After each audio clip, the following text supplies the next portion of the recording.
بسم اللہ الرحمن الرحیم بسم اللہ الرحمن الرحیم والذی یقتضیہ الناظر وفاقا لاکثر اہل الناظر انہ کلما حصل القاطع من دلیل عقلی فلا یجوز ان یعارضہ دلیل نقلی الی آخرہ۔ موضوع بحث ہمارا یہ چل رہا تھا توجہ کے ساتھ کہ محدث استرابادی رحمۃ اللہ علیہ نے یہ کہا تھا کہ اگر سبب قاطع، اگر مقدمہ قاطع وہ عقلی نظری ہو اور ایسا نظری جو قریب الی الحسبی نہ ہو وہ حجت نہیں۔ یاد ہے نا سارا کہانی؟ پھر ان کی تائید سید نعمت اللہ جزائری نے بھی کی، اور گزشتہ درس میں ہم نے پڑھا تھا محدث بحرانی صاحب حدائق الناظرہ رحمۃ اللہ علیہ، انہوں نے بھی ان کی تائید کی، لیکن انہوں نے پھر آگے ایک بات چھڑی کہ اگر دلیل عقلی ہو اور پھر اس کا تعارض ہو جائے نقلی کے ساتھ، اور نقلی کے ساتھ، عقلی اور نقلی کے ساتھ، عقلی کے ساتھ، انہوں نے کچھ باتیں اس طرح کی، کچھ جوابات تو شیخ اعظم نے ان کو وہیں پر دے دیے، جن میں سب سے مضبوط جواب یہ تھا کہ جناب ایک دلیل قطعی دوسری دلیل قطعی کے معارض ہو ہی نہیں سکتی۔ والذی یقتضیہ الناظر، شیخ اعظم یہاں پر اپنی بات شروع کر رہے ہیں، پوری توجہ میری جان۔ شیخ اعظم کا نظریہ آپ کو یاد ہے، کئی دفعہ میں نے گزارش کیا ہے کہ قاطع جب قاطع طریقی ہوتی ہے تو یہ حجت ہوتی ہے۔ اب اس کا سبب کیا ہو، نہ سبب کے لحاظ سے کوئی فرق ہے، نہ زمانے کے لحاظ سے کوئی فرق ہے، نہ شخص کے لحاظ سے کوئی فرق ہے۔ شیخ اعظم ان کے جواب میں یہاں سے یوں فرما رہے ہیں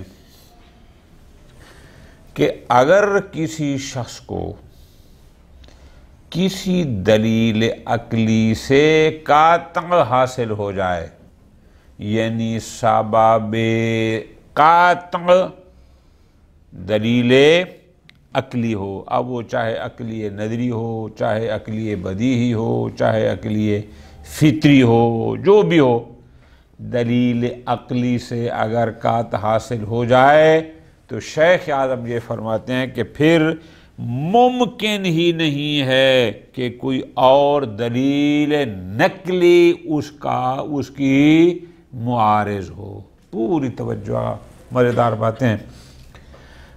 شیخ اعظم کیا کہتے ہیں؟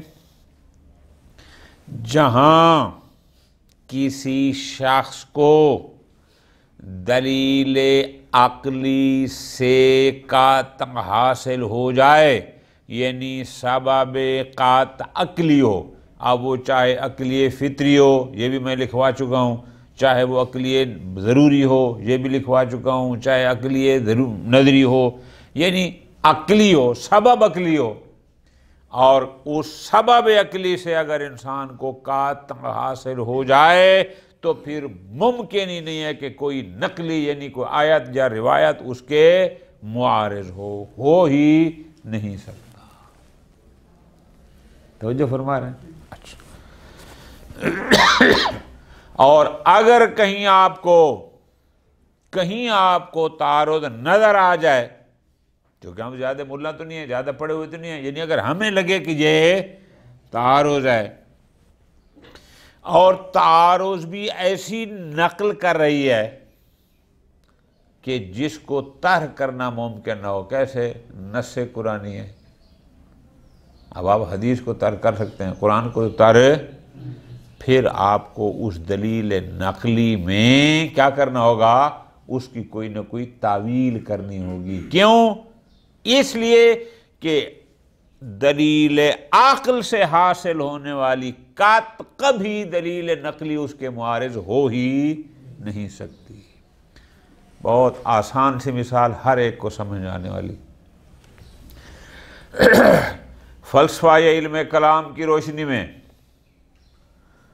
عقل نے طے کر دیا، علم ہو گیا، 100% کنفرم ہو گیا کہ اللہ تبارک و تعالی لا جسم لہ ولا عضو، نہ اس کا کوئی جسم ہے نہ اس کا کوئی عضو، طے ہو گیا۔ لیکن ہم دیکھتے ہیں کہ قرآن میں کہیں ہے الرحمن علی العرش استویٰ، کہیں پر ہے ید اللہ فوق ایدیہم۔ اب یہاں ظاہری ترجمہ کریں گے، اس کا مطلب ہے اللہ کا ہاتھ بھی ہے، الرحمن علی العرش استویٰ، اللہ جو ہے وہ عرش پر نعوذ باللہ بیٹھا ہے یا ایسا ہے۔ اب یہ ایسی ہے کہ اب آپ اس کو طرح تو نہیں کر سکتے کہ اس کو چھوڑ دو، نص قرآن ہے، تو جب دلیل نقلی ایسی ہے جو قابل طرح نہیں ہے لیکن ظاہری طور پر ادھر یہ قط کے معارض ہے، تو حتماً آپ کو پھر اس دلیل نقلی کی کوئی نہ کوئی تعویل کرنی ہوگی۔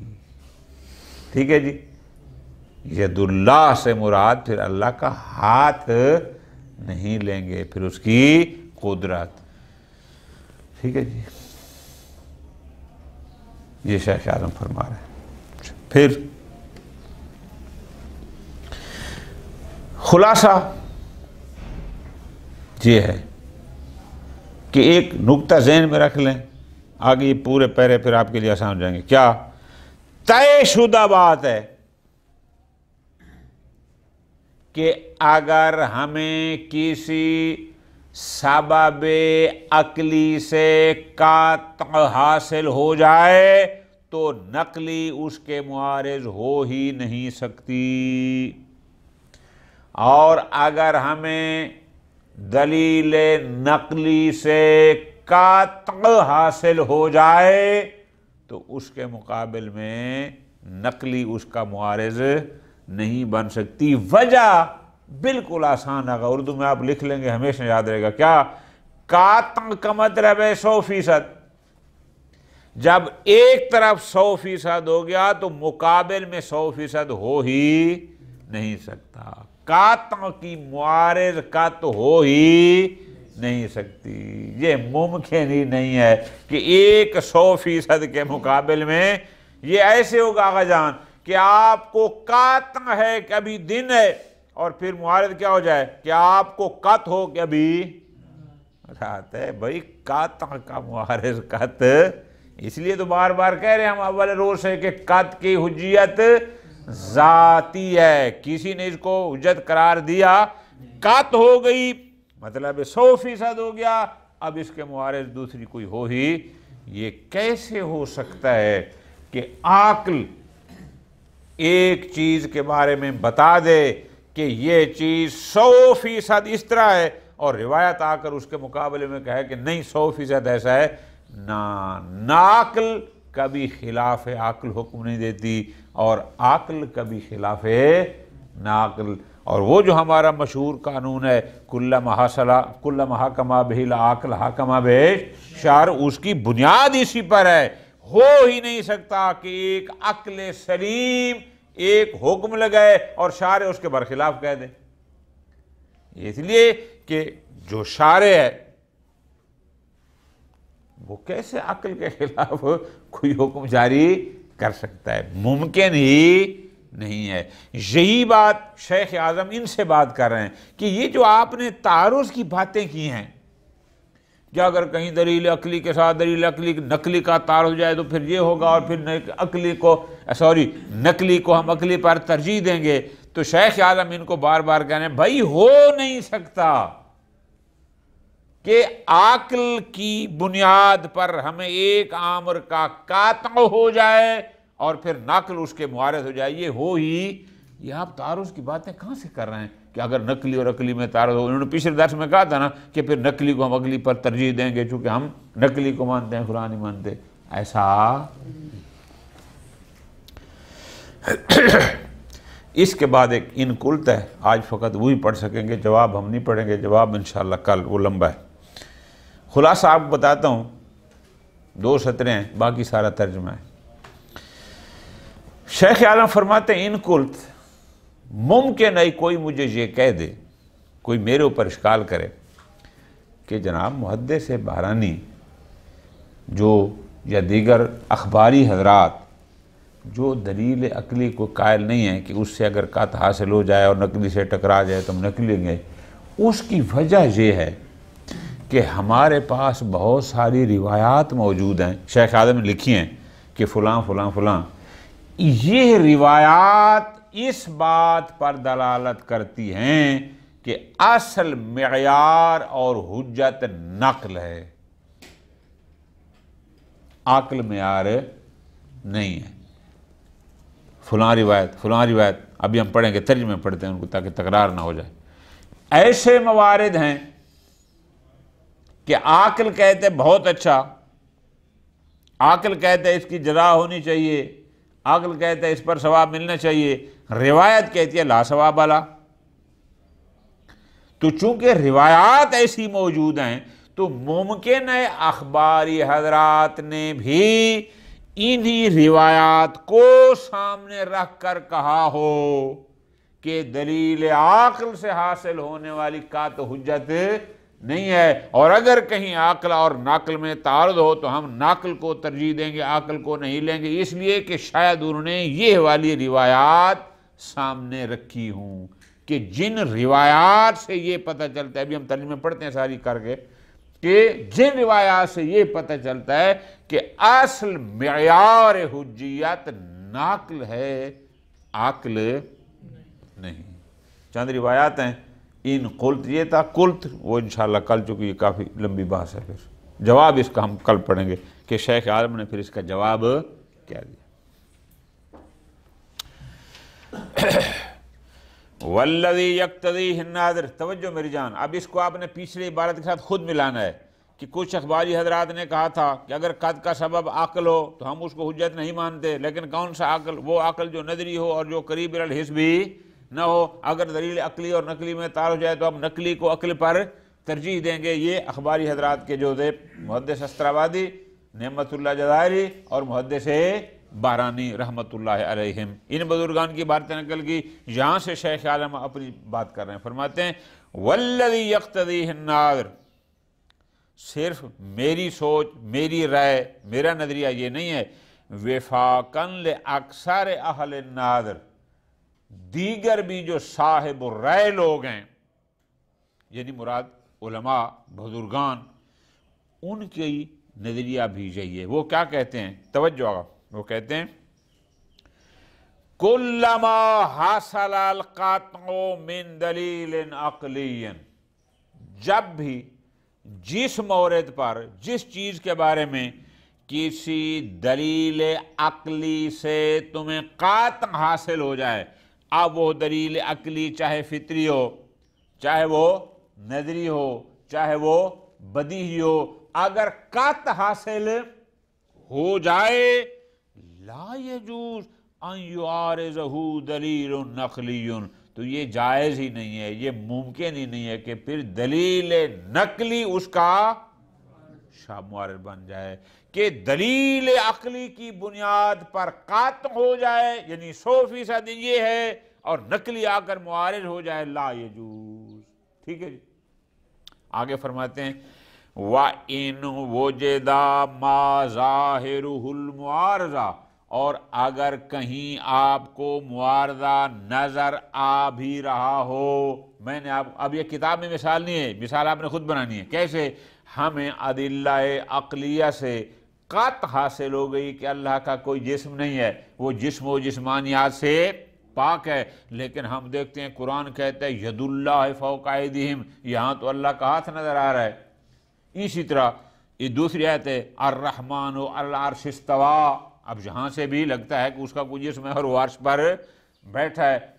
ان وجدہ، اگر آپ کو کوئی ایسا مورد نظر آ جائے کہ ما ظاہرہ المعارضہ، کہ جو ظاہراً تو آپ کو معارضہ لگ رہا ہو، حالانکہ وہ صورتاً معارضہ ہوگا، حقیقتاً مغالطہ ہوگا، ظاہری آپ کو لگ رہا ہے کہ یہ معارضہ ہے، حالانکہ ایسا نہیں مغالطہ۔ خوب، فلا بد من تعویلہ، تو پھر ضروری ہے کہ اس دلیل نقلی کی آپ تعویل کریں۔ کب؟ ان لم یمکن طرح، اگر دلیل نقلی ایسی ہے کہ اس کو طرح کرنا ممکن نہیں ہے، جیسے نص قرآنی ہے، اب اس کو طرح تو نہیں کر سکتے، ہاں کوئی روایت ہوتی تو شاید اس کے ضعف سند کی بنیاد پر، فلاں کی بنیاد پر طرح کرتے، لیکن چیز ایسی ہے کہ جس کا طرح کرنا ممکن نہیں ہے۔ اب توجہ کرنا اگر جہاں رسائل سمجھ نہیں ہے، اس کا مطلب ہے اگر ترک قابل ہے تو اس کو ترک کر دو، لیکن اگر ترک قابل نہیں ہے پھر اس کی تعویل کریں گے۔ یہ ہو گیا ایک۔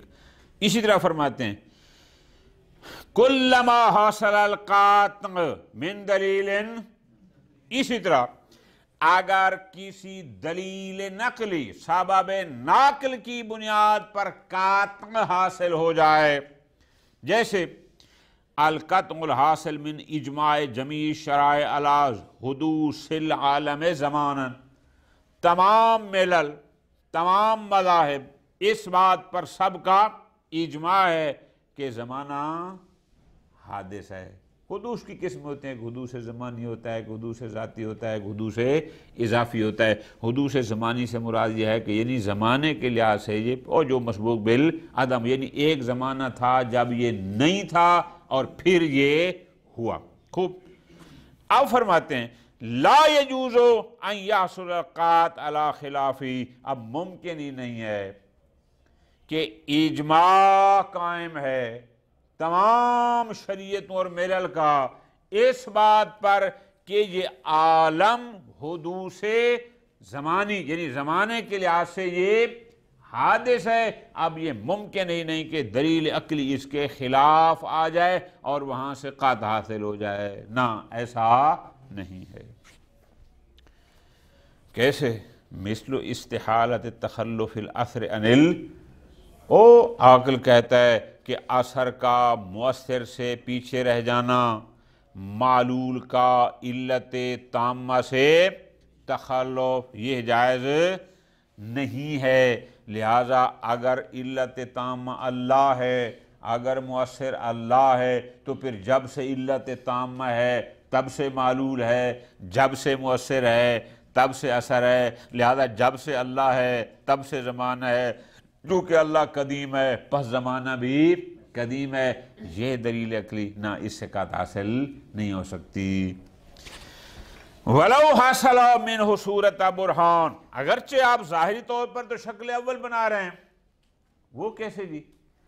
العالم اثر القدیم صغرا ہو گئی، اثر القدیم قدیم کبرا ہو گئی، نتیجہ کیا ہو گیا؟ العالم ہو۔ اب ظاہراً تو یہ برہان لگ رہا ہے، شکل اول ہے بالکل جناب، صغرا موجبہ ہے، کبرا کلیہ ہے، حد اوسط گرایا تو یہ ہو گیا۔ جواب میں فرماتے ہیں نہ، آپ کو یہ صورتاً برہان لگ رہا ہے، یہ برہان نہیں ہے، یہ مغالطہ ہے۔ کیوں؟ وہ جو کبرا ہے نا وہ غلط ہے۔ آپ نے جو کہا نا کہ اثر القدیم قدیمن، یہ غلط ہے۔ اللہ مؤثر ہے لیکن مؤثر کا مطلب ہے وہ قادر ہے۔ قادر ہونا، اب یہ علم کلام کی بات ہے، توجہ کرنا، قادر ہونا اور بات ہے، فاعل ہونا۔ آپ اس بات پر قادر ہیں کہ یہاں سے اٹھ کر چلے جائیں، اس بات پر قادر ہیں کہ یہاں نہ آئیں۔ قدرت علیحدہ چیز ہے اور فعلیت اللہ مؤثر ہے، یعنی من حیث القدرہ وہ قادر ہے، لیکن ایسا نہیں ہے کہ بس وہ قدرت نہیں بلکہ فاعل ہے، جب سے ہے اس نے سب کچھ کر دیا، نہ، بلکہ اس کے افعال تابع حکمت ہیں، جب جس فعل کو چاہتا ہے وہ کرتا ہے، یا جس کو وجود دینا چاہتا ہے وجود دیتا ہے۔ لیکن اس کی کبرا میں جو آپ نے سمجھا تھا نا کہ اثر القدیم قدیم کا اثر بھی قدیم ہوگا، یہ کبرا غلط ہے۔ ایسا اب ظاہری طور پر آپ کو شکل اول نظر آ رہی ہے، برہان لگ رہا ہے، حالانکہ یہ حقیقت میں درست یہ مغالطہ ہے۔ خوب، اب فرماتے ہیں وَلَوْ حَصَلَ مِنْهُ صُورَةُ بُرْهَانٍ كَانَتْ شُبْهَةً فِي مُقَابِلِ، یہ شبہ ہے بداحت کے، اس لیے کہ اب بدیہیات میں سے ہے، ضروریات میں سے ہے، تمام شرائع کا اجماع ہے کہ عالم حادث ہے۔ اب درمیان میں ایک دلیل عقلی آ جائے کہ نہیں یہ قدیم ہے، ہم اس کو ماننے کو تیار نہیں۔ خوب، لیکن هذا لا يتعطى في العقل البدیہی، البتہ ایسا اختلاف جو عقل بدیہی والے حکم ہیں، جیسے الواحد و نصف الاثنین یا عقل فطری، یہ سارے میں نے کل گزارش کی تھی، جو اس کے ہیں الخالی عن شوائب اوہام، وہاں پر ایسے تعارض ظاہری بھی ممکن نہیں ہوتا، یہ ہوتا ہے جہاں نظری وغیرہ ہو وہاں پر. پس فلا بد من مواردہما، لہذا ایسے موارد پر ضروری ہے من التزام عدم حصول القطع من النقل خلاف. لہذا آپ یہ بات سمجھ لیں، جہاں کسی دلیل عقلی بدیہی سے قطع حاصل ہو جائے، جہاں کہیں دلیل الفاظ کہتے عقلی فطری سے قطع حاصل ہو جائے، وہاں پر کبھی دلیل نقلی سے اس کے خلاف قطع حاصل ہو ہی نہیں سکتی. کیوں؟ لأن الادلۃ القطعیۃ النظریہ، چونکہ ادلہ قطعیہ نظریہ نقلیات میں مضبوطۃ محصورہ، وہ معین ہیں، مشخص ہیں، اور ان میں کوئی بھی ایسی چیز نہیں ہے جو عقل بدیہی یا عقل فطری کے، مثلا متواتر، تواتر. اب یہ جو متواتر ہے یہ ادلہ قطعیہ نظریہ میں سے ہے، یا اجماع محصل. اب یہ ایسے نہیں ہے کہ یہ کبھی بھی کسی عقل بدیہی کے مقابل میں آئے یا عقل فطری کے مقابل میں ہو ہی نہیں سکتا. ٹھیک ہو گیا؟ یہ بات یہاں پر ختم. پس اب شیخ اعظم کا نظریہ آپ کے سامنے کیا گیا کہ اگر کسی کو دلیل عقلی سے قطع حاصل ہو جائے تو لا یجوز کہ کوئی دلیل نقلی اس کے معارض ہو. اسی طرح اگر کسی دلیل نقلی سے قطع حاصل ہو جائے تو دلیل عقلی لا یجوز کہ اس کے معارض ہو. اور اگر آپ کو کہیں تعارض نظر آ بھی رہا ہوگا تو وہ صورت نہ ہوگا، واقع میں نہ ہوگا، وہ مغالطہ ہوگا، وہ شبہ ہوگا. ٹھیک ہو گیا جی؟ یہ بات یہاں ختم. فَإِن قُلْتَ لَعَلَّ نَظَرَ هَؤُلَاءِ فِي ذَلِكَ، ممکن ہے کوئی کہے کہ جناب یہ جو اخباری حضرات ہیں جو اس قطع میں اگر سبب عقل ہو، دلیل عقلی ہو، اور وہاں وہ حجیت کے قائل نہیں ہیں بعض موارد میں، تو اس کی وجہ شاید یہ روایات ہوں جو بھی ہم پڑھتے ہیں. ان روایات کا نتیجہ تو یہ نکلتا ہے کہ معیار نقل ہے، عقل نہیں. اچھا کیسے جی؟ توجہ آقا جان. الی ما یستفاد من الاخبار، مثلا معصوم نے فرمایا حرام علیکم ان تقولوا بشیء ما لم تسمعوه منا. اب اس کا مطلب کیا ہے؟ جو کچھ بھی ہے وہ ناقل میں ہے، جو کچھ ائمہ سے سنا ہے بس وہی کہنا ہے. اس کے علاوہ اگر تمہارا عقل کچھ کہہ رہا ہو تو لا تقولوا. مزہ آ رہا ہے نہیں کہ حرام علیکم ان تقولوا بشیء، کوئی ایسی بات جو تم ہم سے نہ سنو. اب یہاں بات سے مراد گفتگو نہیں ہے، یعنی کوئی ایسا نظریہ، کوئی ایسا حکم، کوئی ایسی چیز جو ہم سے نہیں سنی اس کے بارے میں کہنا حرام علیکم. اب اگر کہیں عقل کہہ رہا ہے تو آیا ہم عقل کی اس دلیل کی بنیاد پر حکم لگا دیں نہ لیں؟ اب ظاہری الفاظ کیا ہیں؟ حرام علیکم.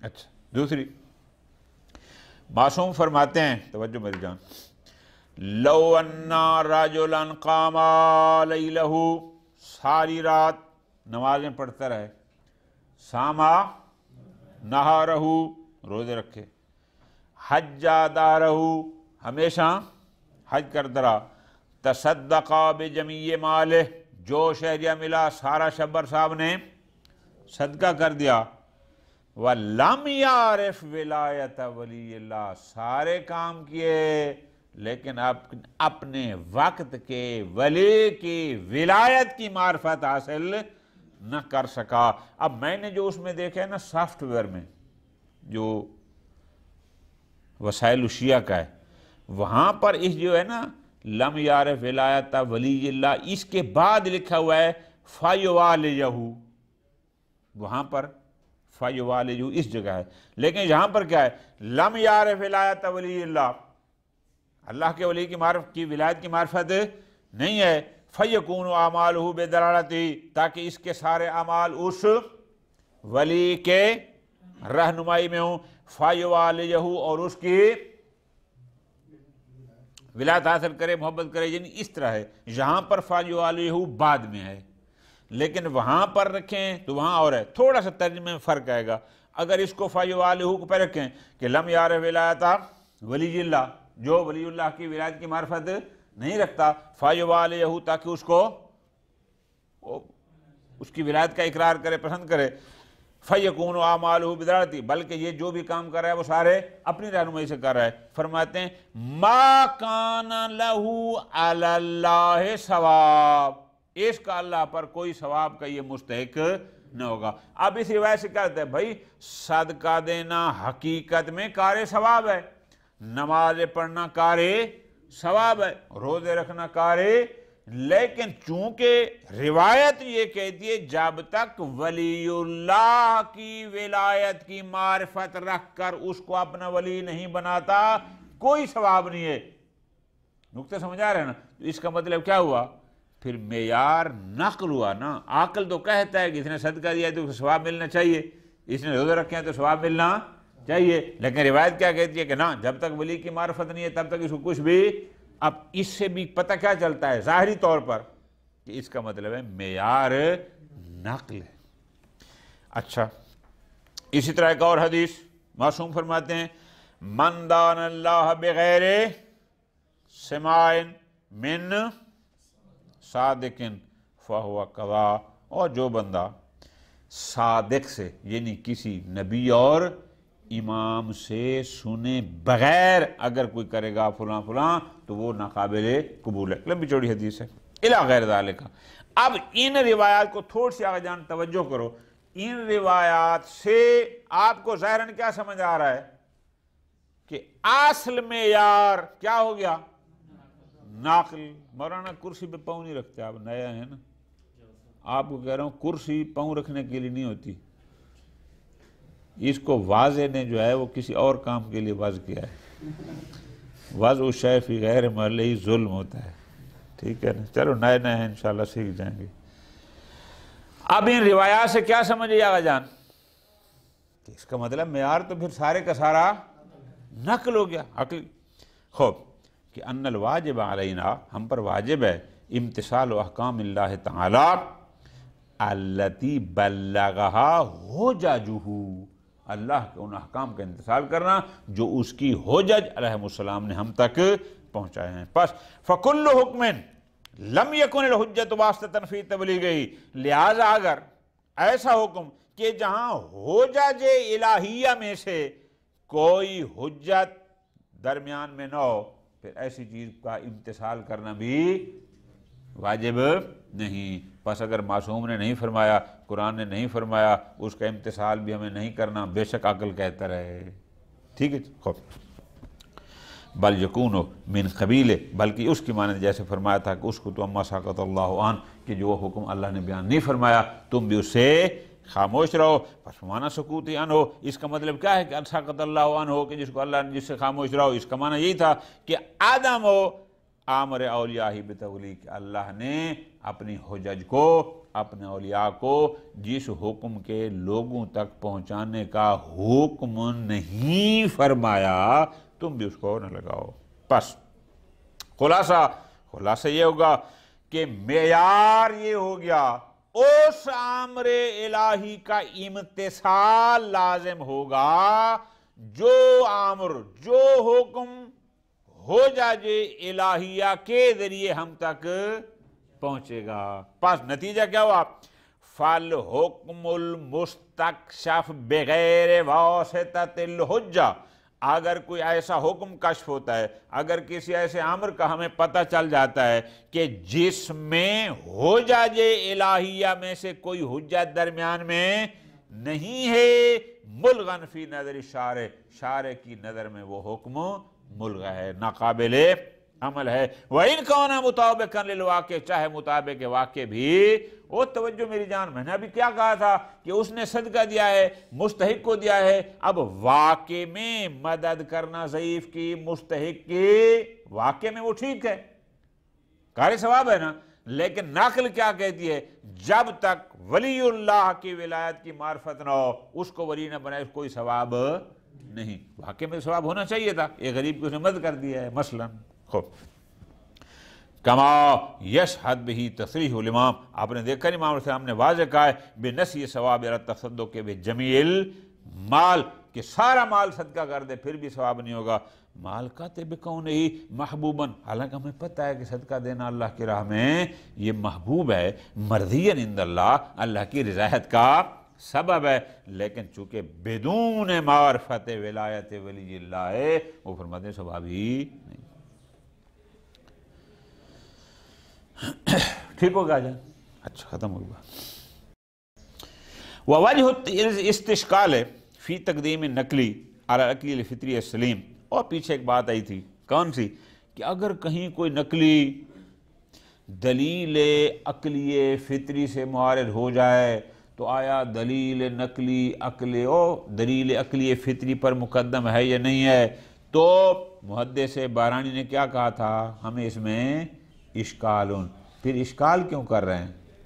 پھر کلیئر کہہ دیں نا کہ ہر جگہ نقلی مقدم ہے، لیکن جو دیگر مقامات پر عقلی کو نہیں مان رہے تھے، وہ جب عقلی فطری کی بات آئیے وہاں پر وہ کہتے ہیں اشکالن، کہ ایک طرف دلیل عقلی فطری ہے اور مقابل میں آ جائے دلیل نقلی، اب کس کو مقدم کرنا ہے؟ محدث بارانی نے کہا تھا کہ فی ہے اشکالن، پھر اشکال کیوں کیا ہے؟ فرماتے ہیں شاید اس لیے کہ واردہ من النقل المتواتر، اس لیے کہ ادھر روایات متواترہ موجود ہیں، احادیث متواترہ موجود ہیں، نقل متواترہ موجود ہے، جو کس بات کرتی ہے؟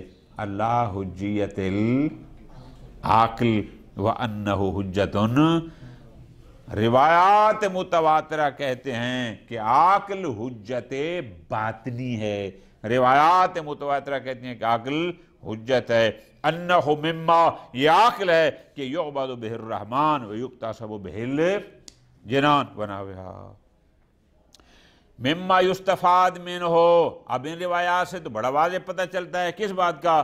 کہ کون العقل السلیم ایضاً حجت من حجج اللہ، کہ عقل سلیم بھی حجج الہیہ میں سے ایک حجت ہے۔ پس اس کا مطلب ہے کچھ اس کی حجتیں ظاہری ہیں، یہ انبیاء ہو گئے، یہ مرسلین ہو گئے، یہ ائمہ ہو گئے، اور کچھ اس کی حجج باطنیہ ہیں، اور یہ عقل حجت باطنیہ ہے، نبی اور رسول حجت ظاہری ہوتے ہیں۔ اب فرماتے ہیں کہ مما یستفاد کون العقل السلیم ایضاً حجت من الحجج، پس فالحکم المستکشف بہ، اگر کوئی ایسا حکم ہو کہ جس کا کاشف عقل فطری ہو، توجہ میری جان، جس کا کاشف عقل فطری ہو، تو یہ بھی ایسا حکم ہوگا کہ بلغہ الرسول الباطنی، ہم کہہ سکتے ہیں کہ یہ بھی اللہ کے رسول باطنی نے ہم تک پہنچایا ہے، تو یہاں بھی پھر کہہ سکتے ہیں کہ گویا یہ بواسطۃ الحجت ہے، لہٰذا اس کی اطاعت اور امتثال کرنا ہے۔ الذی هو شرع من داخل، شرع یعنی کیا؟ گویا یہ نبی داخلی ہے، ایک نبی ظاہری ہو گیا اور عقل نبی داخلی ہو گیا، کما ان شرع عقل من خارج۔ ٹھیک ہو گیا؟ پس شاید یہی وجہ ہے کہ وہ محدث بارانی نے جو کہا تھا کہ اگر دلیل نقلی اور عقل فطری میں تعارض ہو جائے تو کس کو مقدم کریں، وہاں کلیئر نہیں کہا کہ نقلی مقدم ہے، وہ شاید اس لیے کہ عقل فطری بھی حجج میں سے حجت ہے، البتہ یہ حجت باطنی ہے، اس وجہ سے انہوں نے اشکال کیا۔ خوب، وَمِمَّا يُشِيرُ إِلَىٰ مَا ذَكَرْنَا مِنْ قِبَلِ هَٰؤُلَاءِ، بہرحال ان محدثین جو تین کا ہم نے ذکر کیا، ان کی طرف سے تھوڑا سا اشارہ ملتا ہے، ما ذاکر ہوا سید الصادر، سید صدر الدین قمی، سید صادر، انہوں نے اپنی کتاب شرح وافیہ میں، یہ وافیہ فاضل تونی رحمۃ اللہ علیہ کتاب ہے، اس پر انہوں نے شرح لکھی ہے، فی جملۃ کلام لہ فی حکم ما یستقل بہ العقل، وہ جو بات کر رہے تھے نا مستقلات عقلیہ کی، وہاں چلتے چلتے ما لفظہ، انہوں نے ایک جملہ یہ کہا، وہ فرماتے ہیں کہ ان المعلوم، ہمیں اس بات کا علم ہے، کیا معلوم ہے؟ من المعلوم کہ انہ یجب فعل شیء او ترک، کسی بھی چیز کا انجام دینا جو اس کو چھوڑنا، او لا یجب، آیا کسی شے کا کرنا یا نہ کرنا واجب ہے، او لا یجب، یا واجب نہیں ہے، یہ کب ہوگا؟ اذا حصل ظن، پوری توجہ، اذا حصل ظن، اویل قاطع بوجوبہ او حرمتہ او غیرہما من جہت نقل قول المعصوم او فعلہ او تقریرہ. یعنی وہ کیا فرماتے ہیں؟ کسی شے کو انجام دینا یا اس کو چھوڑنا واجب ہے یا واجب نہیں ہے. یہ اس وقت ہوگا جب انسان کو ظن یا قطع بوجوب اس کے وجوب کا یا حرمت کا یہ سبب کا ہوگا، لیکن وہ کہاں سے ہو، وہ وجہ سبب کیا ہو، واسطہ کیا ہو، قول معصوم، فعل معصوم یا